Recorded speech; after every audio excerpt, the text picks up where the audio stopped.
In today's video, I'm going to teach you how to check build number and update channel for PowerPoint.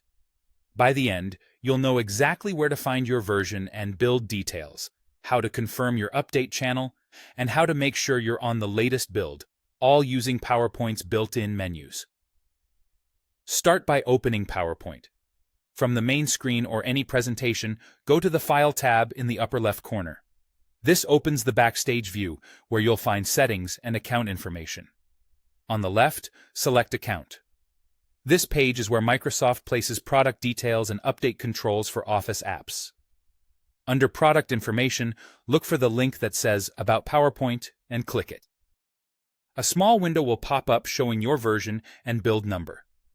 The version is the broader release identifier, while the build number is the precise, incremental identifier that support teams often ask for.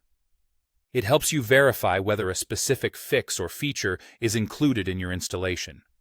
Take a moment to note the build number if you're troubleshooting or documenting your environment. When you're finished reviewing that, return to the Account page.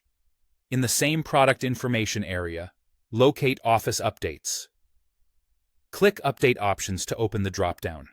Here, you'll see your update channel listed, such as Current, Monthly Enterprise, or Semi-Annual. The channel determines how frequently you receive new features and fixes. Current is more frequent and gives you the newest features sooner, while Semi-Annual favors stability with fewer updates spread out over the year.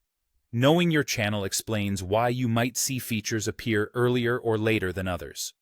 If you want to make sure you're on the latest build available for your channel, choose Update Now from the same Update Options menu. PowerPoint will check for updates and apply them if any are available. It's a good idea to save your work first, since updates may prompt you to restart Office apps. If the option is grayed out, that usually means updates are managed by your organization's IT policy, and you may need to follow their process instead.